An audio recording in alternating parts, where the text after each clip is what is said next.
नमस्कार. वंदनीय दादांना आपण सगळ्यांनी प्रत्यक्ष रूपात बघितलं नसलं तरी दादांचं अस्तित्व आपल्याला आपल्या आयुष्यात जाणवत असतं.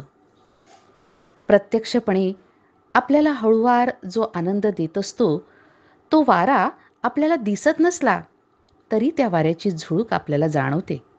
तसंच दादांचं अस्तित्व आपल्या सगळ्यांच्या आयुष्यात आहे. आपण सर्वांनी आपल्या अनुभवातले दादा जाणले आहेत किंवा आपण पुस्तकांमधून जे वाचले आहेत तेवढेच दादा आपल्या सर्वांना माहिती आहेत. पण कार्याच्या सुरुवातीपासून दादांसोबत जे सेवक होते त्यांनी जेवढं जवळून दादांना बघितलं आहे, त्यांना जो दादांचा सहवास लाभला आहे तो सगळ्यांनाच लाभला असं नाही आणि सगळ्यांना अनुभव पण सारखेच आले असंही नाही. दादांचे विविध पैलू आपल्याला या सर्वांशी आपण जेव्हा प्रत्यक्षात भेटू तेव्हा कळतात. पण सगळ्यांनाच जे ज्येष्ठ सेवक केंद्रप्रमुख आहेत त्यांना भेटणं शक्य नाही. तेव्हा ज्या गोष्टी आपण पुस्तकात नाही वाचल्या, पण ज्या गोष्टी या सगळ्यांच्या हृदयात कायमच्या कोरल्या गेलेल्या आहेत, असे अमृतानुभव आपल्याला माहीत नसलेले दादा, दादांच्या आठवणी या सर्व भक्त भाविकांपर्यंत पोहोचाव्यात या दृष्टीनं गुरुसंवाद ही मालिका आम्ही आपणासमोर प्रस्तुत करीत आहोत. या मालिकेमधून आपण न ऐकलेले, आपल्याला माहीत नसणारे वंदनीय दादांसोबतचे या सर्वांचे सुखद क्षण अशा सर्व ज्येष्ठ गुरुबंधू भगिनी आणि केंद्रप्रमुखांकडून घेतलेल्या या मुलाखती आपण सर्वांना मार्गदर्शक आणि येणाऱ्या तरुण पिढीला प्रेरणा देऊन प्रोत्साहित करून कार्य पुढे नेण्याला निश्चितच मार्गदर्शक ठरतील. या सर्व मुलाखती या चॅनलवर आपणास बघायला मिळणार आहेत. तेव्हा या अमृतानुभवांचा आपण सर्वांनी लाभ घ्यावा ही आपणा सर्वांना विनंती. शुभम भवतु.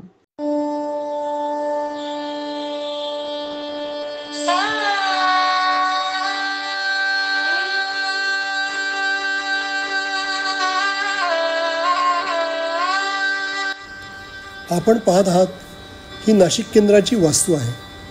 या वास्तू उभारणीसाठी परमपूज्य श्री साईनाथ महाराज, वंदनीय सद्गुरुनाथ दादा महाराज यांचे आशीर्वाद व आदरणीय लीलात्या व आदरणीय दीपक दादा यांचे मार्गदर्शन लाभले आहे.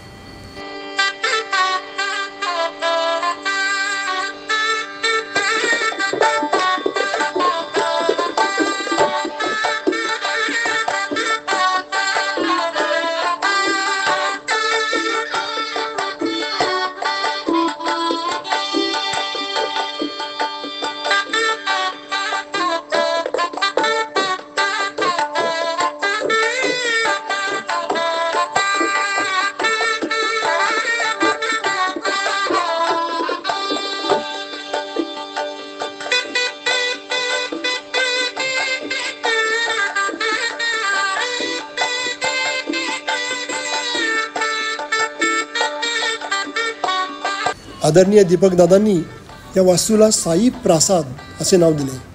याचे वास्तुपूजन 26 ऑगस्ट 1996 साई शेके 14 या दिवशी झाले.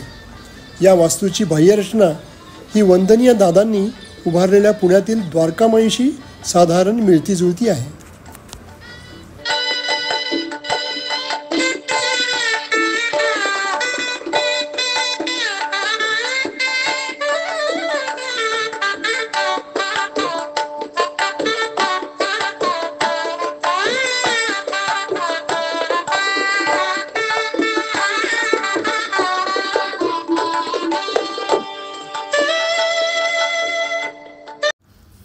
आज आपण नाशिक केंद्र प्रमुख आदरणीय निलिमा शशिकांत नारखेडे, त्यांना आपण नारखेडे अक्का म्हणतो, यांच्याशी गुरुसंवाद अंतर्गत मुलाखतीचा भाग 1 ऐकूया. सच्चिदानंद सद्गुरु साईनाथ महाराज की जय. श्री गुरुदेव दत्त सदानंदाचा कोट. सच्चिदानंद सद्गुरु श्री पंत महाराज की जय. श्री गुरुदेव दत्त श्री सद्गुरुनाथ दादा महाराज की जय. श्री गुरुदेव दत्त. नमस्कार. आज आपण गुरुसंवाद या मालिकेअंतर्गत आदरणीय नारखेडे अक्का यांच्याशी संवाद साधणार आहोत आणि त्यासाठी आपण नाशिकच्या केंद्रावर जमलो आहे. आज आपल्याबरोबर गुरुदास दादा आहेत आणि त्यांच्या भगिनी पण आहेत. तर आपण या मुलाखतीला सुरुवात करूया. तर त्याच्यामध्ये अक्कांशी बोलताना अक्का तुम्ही या मार्गात कधी आहे, कशी सुरुवात झाली दादाभावांच्या मार्गात? नमस्कार. दादांच्याकडे आलो असंच म्हणता येणार नाही, कारण आम्ही मुंबईला होतो घाटकोपरला आणि भाई होते क्रॉम्प्टन ग्रीव्सला. तर त्यावेळेस भाईंचे एक मित्र होते किशोर परब आणि राजन परब. ते एक दिवशी म्हणले, अरे तू इतकं सगळं साईबाबांचं करतो तर ये की आमच्याबरोबर. आमच्याकडे पण साईबाबांच्या छान आरती वगैरे होतात आणि भाईंना पण तसं गाण्याची खूप आवड होती आणि आम्ही दोघीजणं गात होतो चांगले. तर त्यांच्याबरोबर एक दिवशी गेलो तर तिथे घेऊन गेले आम्हाला बांद्र्याला केंद्रावर आणि तिथे आरती वगैरे खूप आवडली. त्याची आई म्हणली आता घरी चला आमच्या. मग त्यांच्या घरी गेलो बांद्र्याला. रस्त्याच्या पलीकडेच त्यांचं घर होतं. तिथे गेल्यानंतर त्यांनी खूप काय काय दादांबद्दल सांगितलं, पण तेव्हा आमची कुठे अजून कुवतच नव्हते की गुरुमार्ग काय आहे किंवा काय त्याचं ऐकून घ्यायचं किंवा समजवून घ्यायचं. तसं 1-2 वेळा तिकडे गेलो. नंतर जळगावला असताना अण्णांकडे गेले. अण्णा म्हणे चल माझ्याबरोबर. म्हटलं तुम्ही कुठं जाताय? तर म्हणे आरतीला चाललो आहे, माझ्याबरोबर चल. आरतीला गेलो तर तिथे नेवींच्या इथे केंद्र होतं, तिथे गेलो आरतीला. तर म्हटलं अण्णा आम्ही हेच तर फोटो तिथे होतं. म्हटलं आम्ही गेलो होतो बांद्र्याला तिथं. मग हेच अगं दादा म्हणे. पण दादांना मी काही पाहिलेलं नव्हतं तेव्हा. मग असंच एकदा दादा एकदा नागपूरहून पुन्हा पुण्याला चालले होते आणि मध्ये जळगावला उतरले. तेव्हा मग दादा म्हणले की आबा आम्हाला म्हटले की आता तुम्ही दादांना भेटूनच जा ना. तर मग तेव्हा दादांना भेटलो. पण ते कसं भेटलो ते सुद्धा डाकबंगल्यात दादा उतरलेले होते आणि दादांना साधा गरम पाण्यात चहा टाकलेला आणि तो झाकून मग तो चहा ते दादा प्यायचे. तर तो चहा मी त्यांना करून दिला आणि फक्त अण्णांबरोबर बाहेर गेले. अण्णांनी तो चहा दिला दादांना आणि मी तिथून लांबूनच नमस्कार करून परत आले. कारण म्हटलं कसं गुरु आहेत अण्णांचे किंवा आबांचे गुरु आहेत कोण असं. त्यामुळे मग मी काही आत गेले नाही. पण ह्या सगळ्या गोष्टीनंतर मग अण्णा आम्हाला मग मी खूप आजारी पडायला लागले. तेव्हा मग अण्णा मला म्हणले की चल आमच्या गुरूंकडे चल, तुला घेऊन जातो. म्हणून भाई, मी आणि अर्चनाचं नाव तेव्हा तृप्ती होतं. तेव्हा आम्ही द्वारकामाईत गेलो. द्वारकामाईत गेल्यानंतर वरती गेलो. भाई म्हणले छे गुरु मला काही समजत नाही हां, तुम्ही जा, तुम्हाला काय हवं ते. ते दीपकदादांची स्कूटर खाली असायची, ते त्या स्कूटरवर जाऊन बसायचे आणि वरती गेल्यानंतर दादांनी वगैरे सगळं पाहिलं वगैरे. मला काय तामण वगैरे दिलं, संवेदना दिल्या, सगळं झालं. आणि ही कोण म्हटलं, ही छोटी आमची, तिचं नाव काय? तर तृप्ती. बरं ठीक आहे. त्यानंतर मग थोडं बरं वाटलं, म्हणजे सगळं निराकरण वगैरे घेऊन आम्ही गेलो. पुन्हा 11 आठवड्यानंतर बोलवलं. आल्यानंतर मग दादा म्हणले की अजून एक मुलगा व्हायला हवा म्हणून वगैरे. तर मग हिला बोलवलं घेऊन, हिला मांडीवर बसवलं, मला भाईंना बसवलं. म्हणे तर या वरती या जावई बापू या म्हणून वरती बोलवलं आणि दोघांच्या मांडीवर हिला बसवलं. दादांनी आम्हाला तिघांना कुंकू लावलं. हिच्या कानात सांग म्हणे 3 उच्चार कर, अर्चना अर्चना अर्चना म्हणून असं तिचं नामकरण तिकडे केलं, बारसं केलं द्वारकामाईमध्ये. आणि तिचं नाव दादांनी तिथे अर्चना ठेवलं तिचं नाव. अशा प्रकारे दादांची पहिल्यांदा भेट झाली. पण तेवढ्यापुरतेच भाईवर आले. नंतर काही त्यांचा संबंध नव्हता वरती येण्याचा. मग असं नेहमी असं दीपकदादांनी बोलवायचं, आम्ही जायचं. दीपकदादांनी फोन केला की आम्ही जायचो तिकडे. मग दीपकदादा म्हणायचे की आता येताच आहे तर या की वरती. पण नाही, भाईंच्यात काही फरक पडला नाही. एक दिवस काय झालं, दादा म्हणले की तू एकटीच येतं वरती, तुझा नवरा नाही येत का? म्हटलं ते का खाली बसलेत म्हटलं दीपकांच्या स्कूटरवर. म्हणून दादा बाल्कनीत गेले. अशीच आपल्यासारखी बाल्कनी होती तिथे, म्हणजे द्वारकामाईचं थोडं लुक आहे याला. तर दादा म्हणले या वरती या.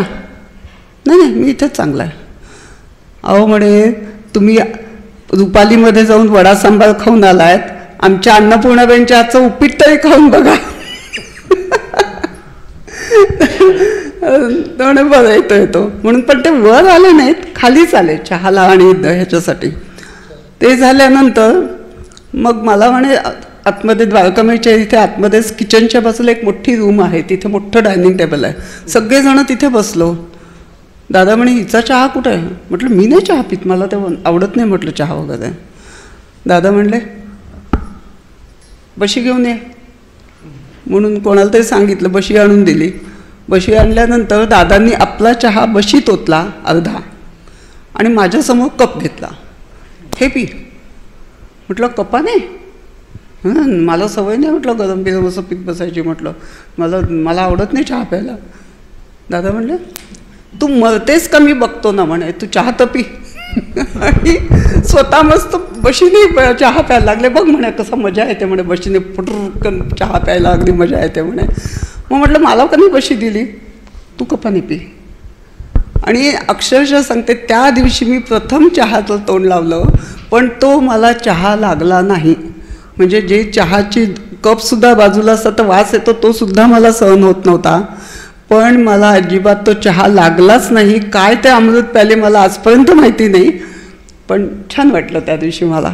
आणि त्यानंतर ही गोष्ट मी गुरुदादा मीनाक्षीच्या आईला सांगितली होती. एक दिवशी असंच आम्ही मावशीबरोबर बसलो होतो.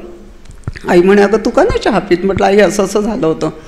आणि जेव्हा मी सातारला गेले सकाळी हे सगळे उठायच्या आधी आई चहा करायची. आई म्हणायची इकडे ये. म्हटलं काय झालं? चहा ओतायची, वरतून मस्त दूध घालायचे, पी. म्हटलं मी घेतला ना एकदा दादांच्या हातून, हे दादांचं घर आहे, पी, हा पण इथे प्रसादच आहे. आणि जेव्हा पण मी सातारला घ्यायचे तेव्हा आई मला नेहमी चहा प्यायला लावायची, घे दादांचा प्रसाद आहे घे. पण तो मला आजपर्यंत चहा लागला नाही.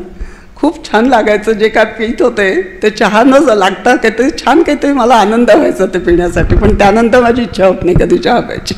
अशी दादांची भेट झाली. म्हणजे कशी कार्यात कशी तुमची एंट्री झाली आणि दादांचं तुम्हाला कसं ह्या मार्गाचा लाभ झाला. आता अशाच आपल्या दादांच्या बद्दलच्या काही ज्या आठवणी तुम्हाला वाटतात की नाही खरंच आपल्या कुठेतरी हृदयात साठवून ठेवलेल्या आहेत, अशा तुम्ही आम्हाला सांगाल तर बरं पडेल. तर दादांची आठवणी म्हणजे अशा खूप आहेत. म्हणजे जेव्हा द्वारकामाईत जायचं तेव्हा सकाळी कामकाजाला वगैरे गेलो की कामकाजाला तर बोलवत नसत फारसे, पण बोलवायचे दादा केव्हा तरी की त्यांना नारखेडेंना फोन कर, त्यांना बोलवून घे. बोलवलं की मग संवेदना वगैरे देणार किंवा काय. तर संवेदना मला नेहमी द्यायचे दादा, कारण मला खूप त्रास होता. तर संवेदना देताना मग असं करायचं, बाई कशी फटकन थाप मारायचे जोरात पाठीवर. इथे हे काय आहे, मी तुला श्वास घ्यायला सांगितलं ना, एकदा स्वच्छ श्वास घे, असं सोडायचा. मी काय वाघोबा आहे, घाबरतेच कसली, श्वास घे नीट. म्हणून अगदी व्यवस्थित दादांनी मला श्वास घ्यायला शिकवलं. घे, हां घे, असं करून. हा असा आपल्याला साधना, तुला पुढे साधना शिकायची आहे, 3 वेळा असा दीर्घ श्वासोश्वास करायचा असतो. हे सगळं दादांनी शिकवलं तिथे. मग अशा प्रकारे फटके खाऊन खाऊन मस्तपैकी दादांनी सगळी साधनासुद्धा शिकवली पुढे हळूहळू.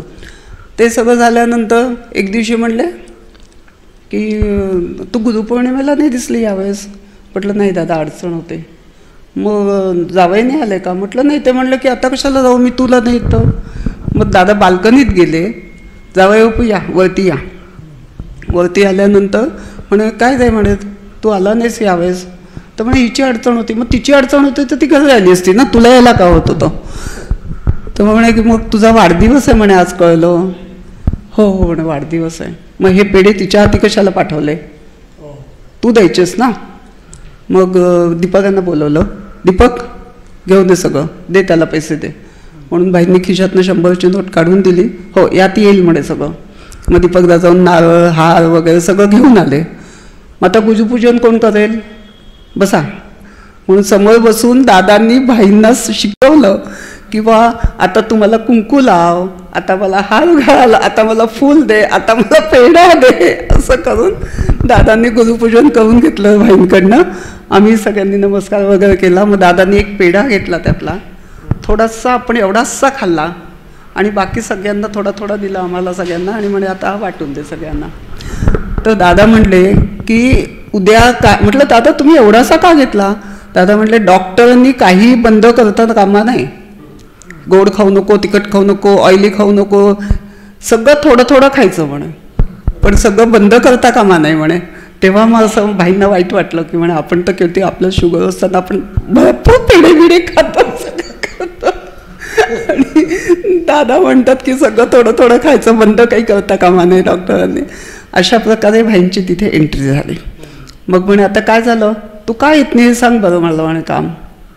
तर म्हणे काय दादा, मी येतो ना तुमच्याकडे बघतो, ते तुमच्याकडे सगळे धोतरच नेसतात म्हणे, मला काही धोतर बितर नेसायचं नाही, मी नाही नेसणार म्हणे धोतर. म्हणे दीपक दादा म्हणे एक दिवशी बघ म्हणे याला नाही सगळ्यांच्या समोर धोतर नेसून बसवलं तर मी येणारच नाही तुमच्याकडे.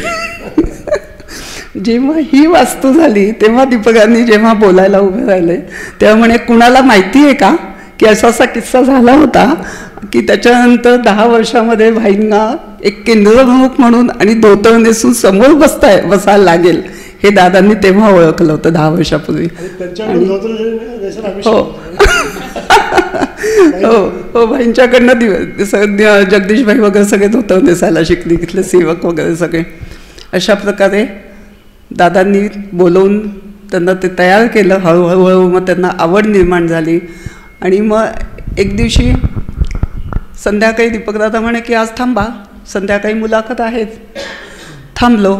संध्याकाळी आल्यानंतर दादा बसले, मुलाखत सुरू होती. हळूच दादांनी पाकिट आणत सांगितलं 555 आलं. 2-3 झुळके घेतले आणि ठेवून दिले तिथे. थोड्या वेळाने भाईंना विचारतात इकडे ये. काय काय मी धूर कुठून सोडला, नाकातून कानातून डोळ्यातून तोंडातून कुठून सोडला. मग नाही दादा दिसलाच नाही. तुला येते का म्हणे अशी स्टाईलमध्ये सिगरेट प्यायची असते. म्हणे नाही त्याला तसं काही मला जमत नाही. नंतर मग अरे काय गंमत करतो तुझी म्हणे, इथे सगळं जड झालं होतं ना, सगळे असे झाले होते म्हणून म्हणे जरा घेतलं. मग सगळे गेल्यानंतर बाकी भाईंना सांगितलं की हे असले उद्योग तू करू नकोस. तर एक झालं. त्याच्यानंतर मग जेव्हा 79ला आम्ही गेलो दादांकडे त्यावेळेस दादा कसं बोलून झालं, सगळं झालं. नंतर म्हणे आम्ही जायला निघालो. जिन्यातनं परत बोलवलं त्यांना, तू 2 दिवसात मला नाशिकला दिसला पाहिजे. दादा 2 दिवसात नाशिकला कशासाठी जाऊ, तू मुंबई सोडायचं आणि 2 दिवसात नाशिकला जायचं म्हणे. पण कसं तुझा आता मला 2 दिवसांनी फोन कर. जेव्हा मुंबईला गेलो परत दुसऱ्या दिवशी सकाळी ऑफिसला गेले त्यावेळेस 11 वाजता मीटिंग बोलवली चेअरमनने आणि सांगितलं की आपलं नाशिक नंतर डेहराडून, पितमपूर आणि गोवा असं 4 ठिकाणी शिफ्टिंग म्हणजे एक्सपान्शन आहे, तर तुम्हाला कुठे जायचं आहे असं 10-11 लोकांना बोलवलं होतं. आणि तुम्हाला तिथे इन्चार्ज म्हणून पाठवणार, मॅनेजरची पोस्ट जी काय असेल ती, आणि तुम्हाला पाठवणार तिथे. तर भाईंना असं वाटलं की चला डेहराडून वगैरे सगळं ते जाऊया. मग अण्णांना फोन केला 12 वाजता मीटिंग झाल्यावर. अण्णा ठीक आहे दादांशी बोलतो आणि मग सांगतो. दादांनी सांगितलं 6 वाजता नावेकडींना फोन करायला सांग. भाईंनी 6 वाजता बरोबर फोन केला दादांना. दादा माझं असंच आहे, नाशिकली फोन ठेव. बस 2च शब्द बोलले, नाशिकली फोन ठेव. आणि अशा प्रकारे दुसऱ्या दिवशी भाईंनी नाशिक म्हटल्यानंतर भाई बरोबर सकाळीच्या टॅक्सीने नाशिकला आले. एका दिवसात सगळं पाहिलं, काय आहे काय नाही, डेव्हलपमेंट काय करायची आहे. अर्चनाची ॲडमिशन झाली स्कूलमध्ये, एक भाड्याचं घर पाहिलं आणि 2 दिवसानंतर आम्ही सगळी वरात आमची नाशिकमध्ये आली सामानासकट. अशा प्रकारे नाशिकमध्ये आलो. मीनाक्षी तुम्ही कसं हे करण्यात आलं आणि नाशिक तुम्हाला कसं म्हणजे केंद्र म्हणून कसं आवडलं. आता घरात दादा देव आहेत एवढंच आम्हाला लहानपणापासून माहीत होतं. आणि दादा मोठे असल्यामुळे दादांचं ऐकायचं साहजिकच. आणि त्यामुळे कार्यात येण्याचा प्रश्न नव्हता, कार्यात होतं जन्मापासूनच. कारण दादांनी नावसुद्धा आमचं दादांनीच ठेवलेलं आहे. आणि अशा प्रकारे कार्यात आलो. नंतर लहानपणी फक्त सुट्टीमध्ये जायचो द्वारकामाईमध्ये. बरेच वेळा दादा कराडून शाळेग्रामांची मुलं मी असं आम्ही द्वारकामाईमध्ये सुट्टीसाठी जायचं. त्यानंतर दादा नेहमी आम्ही निघालो की दादा सांगतील त्यावेळेला निघायचं हे ठरलेलं असायचं. कारण सातारा पुणे ST आणि गर्दी खूप, रिझर्वेशन वगैरे करायची त्यावेळेला एवढी पद्धत नव्हती. पण दादाने सांगितलं 2 वाजता निघा की 2 वाजता निघायचं आणि जशी काही आमच्यासाठी गाडी पाठवली अशी मोकळी गाडी आम्हाला मिळायची. असा अनेक वेळा अनुभव व्हायचा. दादा मात्र नेहमी तुम्हाला चप्पल आहे का, भाड्याला पैसे आहेत का, इथपासून निघताना चौकशी करायची. तेव्हाचं वेगळं खेळायचे किंवा काही असं काही नव्हतं. द्वारकामध्ये संध्याकाळी आरती असायची. जेव्हा केव्हा भानुताई वगैरे सगळ्याजणी आम्हाला बाहेर न्यायच्या तेव्हाच आम्ही बाहेर जात असो. पण आम्हाला बोर झालं आहे, आम्हाला हे झालं आहे हे आम्हाला कधीच वाटलं नाही. कारण सकाळ संध्याकाळ आरती आणि सगळी भावंडं एकत्र, त्यामुळं ती काही मजा एक वेगळीच असायची. मोठं झाल्यानंतर एक लग्नाच्या वेळेला जेव्हा लग्नाची वेळ आली त्यावेळेला दादांचा अचानक पत्र आलं आणि 11 फेब्रुवारीला पंडितांच्या मुलाशी मीनाक्षीचं साखरपुडा करायचं आहे असं सांगितलं. आणि आम्ही पुण्याला गेलो आणि साखरपुडा दादांच्या हातूनच आमचा झाला. त्यानंतर दादांनी लगेच तात्यांना म्हणजे माझ्या वडिलांना सांगितलं की आता शांत बसायचं नाही, कार्यालय बघा. आणि त्यावेळेला भावाचं आणि माझं एकाच वेळेला लग्न होतं, एकाच दिवशी. आणि साखरपुडा झाल्यानंतर दादांनी वडिलांना सांगितलं की लगेच कार्यालय बघा. आणि माझ्या वहिनीच्या म्हणजे भावाचं आणि माझं एकाच वेळेला लग्न झालं एकाच दिवशी. तर त्यांच्या घराशेजारचं कार्यालय मिळालं आणि ते एकमेव कार्यालय रिकामं होतं. आणि त्या कार्यालयामध्ये 2 लग्न होतील असं पुण्यामध्ये ते एकमेव कार्यालय होतं की जे वहिनीच्या घराचे अगदी कुंपणाच्या बाहेरच होतं.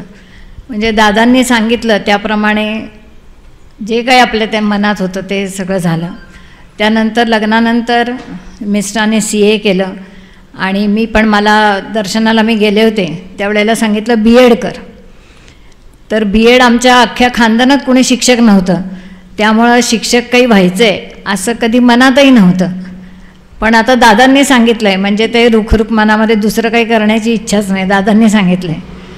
आणि B.Edला मग फॉर्म भरला BA झाल्यानंतर. आणि माझी नणंद पण माझ्याबरोबर होती, तिने पण B.Edला ॲडमिशन घेतली. आणि आम्ही दोघी फॉर्म भरलेला होता पण ॲडमिशन मात्र फक्त तिला मिळाली. आणि मग तिला साताऱ्यातलं काही माहीत नव्हतं कारण ती वाईची होती, म्हणून मी रोज तिला सोडायला जायचे B.Ed कॉलेजला. आणि मी बाहेर पारावर बसून राहायचे आणि ती आतमध्ये जायची, लेक्चर्स अटेंड करायची. मग मी तिला घेऊन परत यायचे. 1-2 दिवसांनी ते व्हाईस प्रिन्सिपल तिथले होते शिंदे सर म्हणून. रयत शिक्षण संस्थेचं आझाद कॉलेज ऑफ एज्युकेशन हे शिवाजी युनिव्हर्सिटीमध्ये फेमस असं कॉलेज आहे. तर ते मला म्हणाले की तुम्ही का बाहेर बसता आणि तुम्हाला नाही का ॲडमिशन घ्यायची. तर मी म्हणलं मी केला आहे अर्ज पण मला काय मिळाली नाही ॲडमिशन. तर पण मी आता माझ्या नंडेला सोडायला आणि आणायला येते. तर म्हणले तुमची इच्छा आहे का करायची. हो म्हणलं इच्छा आहे. आणि म्हणून मी आतमध्ये गेले तर त्यांनी मला वेटिंग लिस्ट दाखवली आणि वेटिंग लिस्टमध्ये माझं पहिलंच नाव होतं. तो दिवस गेला. दुसऱ्या दिवशी मी परत तिला सोडायला गेले, असेच रमत गमत, त्यावेळी गांभीर्य काही नव्हतं ना.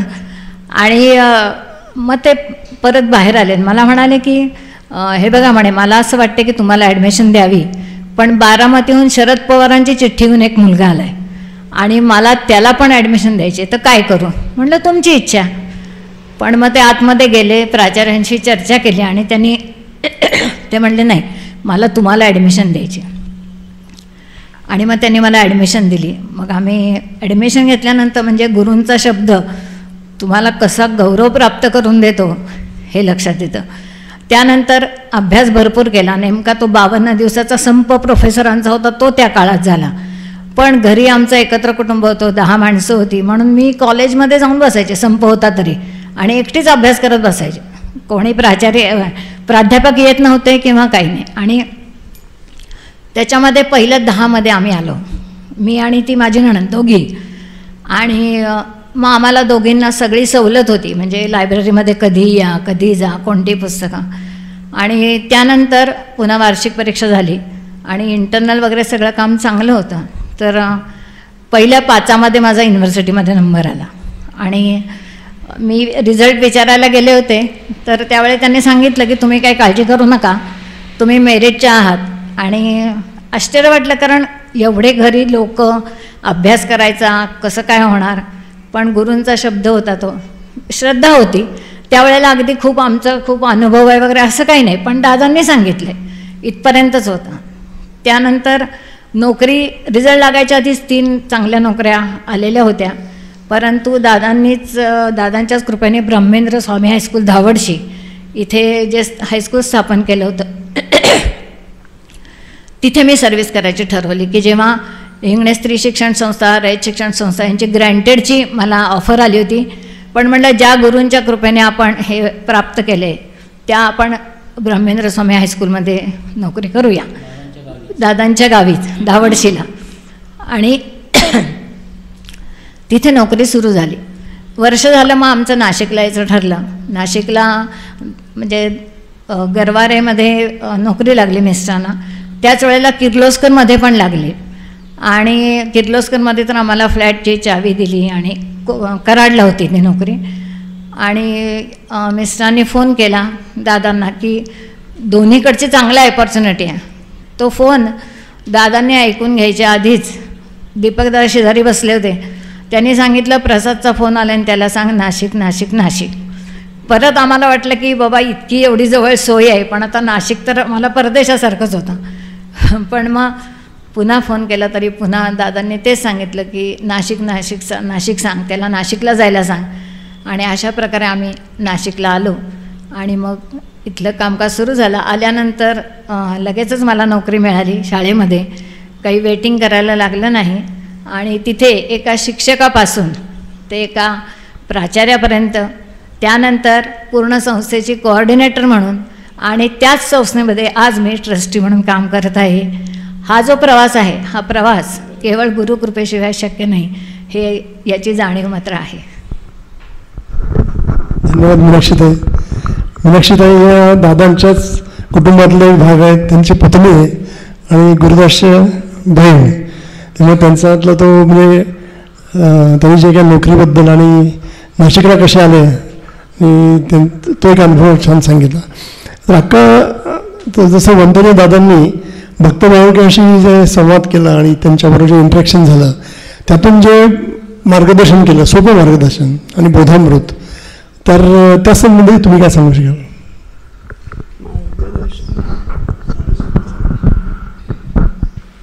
साधं सोपं मार्गदर्शन म्हणजे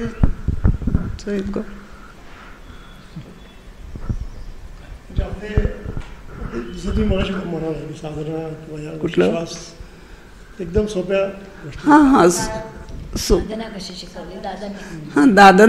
दादांनी काय केलं, सोपं म्हणजे कसं की आता आपण दादांच्या समोर बसला तर साहजिक एखाद्या गुरूंच्या समोर पण अचानक जाऊन बसलं तर भीती वाटते ना.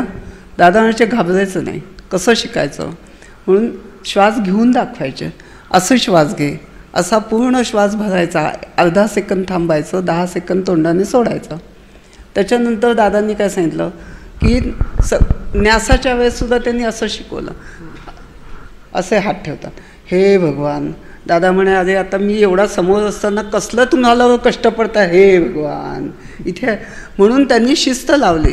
सेमिनारमध्ये पण दादा सांगायचे, हे हा हाताचा हा भाग आहे, हा भुवईच्या वर ठेवायचा, म्हणजे सगळ्यांचे हात बरोबर सारखे दिसतात, नाही तर एक इथे एक इथे एक इथे असा. आणि असे दोघं हात घेतल्यावरती की म्हणेन तुम्हाला एवढे काय कष्ट पडले मी समोर बसलेलं असताना. म्हणून हे असं वेडं वाकडं होऊ नये, आणि सगळ्या भक्तभाविकांमध्ये सगळ्यांमध्ये एकच अशी व्यवस्थित संथेमध्ये ओंकार म्हणणं आणि एकसारखे हात आपले दिसणं, ते किती सुंदर दिसतं म्हणे सगळं असं केलं की. पुन्हा कोणी असे हात ठेवतात, म्हणून दादांची बोटं तुमची मिटलेली पाहिजे, की इकडनं अशा संवेदना तुमच्या वेस्ट व्हायला नको. पूर्ण तुम्हाला अगदी मोरपीस फिरतंय तसं तुमच्या अंगावरनं हात तुमचा फिरला पाहिजे.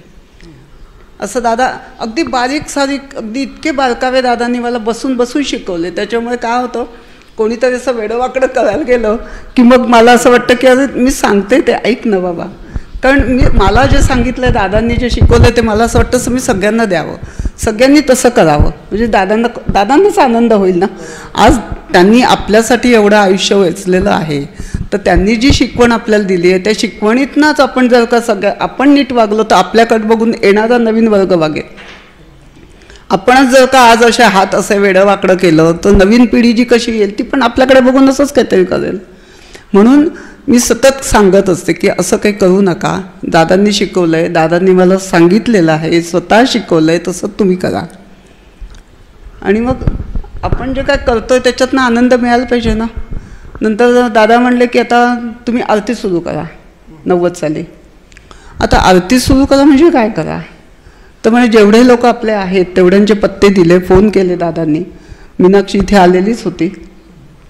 एक दिवशी गुरुदादा आला इकडे आणि मग भाई म्हणले की गुरुदादा आलेला आहे म्हणजे काय प्रश्नच नाही.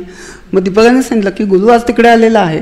मग लगेच हिच्याकडे सांगितलं की आज संध्याकाळी गुरु तू इकडे ये, तू आज पाहिजे. म्हणजे नाशिकचं जे पण कार्य झालेलं आहे आजपर्यंत, जी पहिल्यांदा तिथे साधना करायची किंवा म्हणजे आरती साधना जी सुरू झाली ती गुरुदादाच्या उपस्थितीत. म्हणजे काय दादांनी सांगितलं ते सगळं दीपकदादांनी पहिल्यांदा आम्हाला सांगितलं. नंतर त्याची सगळी अंमलबजावणी गुरुदादाने केलेली प्रत्येक वेळेस. म्हणजे जेव्हा कार्यकेंद्र सुरू झालं तेव्हासुद्धा गुरुदादा होता. नंतर पादुका पूजन झालं तेव्हासुद्धा होता. आरती साधना करायची म्हणजे भाईंना अगदी गुरु मला तू इथे हवा. आपण या गुरुसंवाद मालिकेचा भाग 2 हा पुढील रविवारी बघूया. धन्यवाद.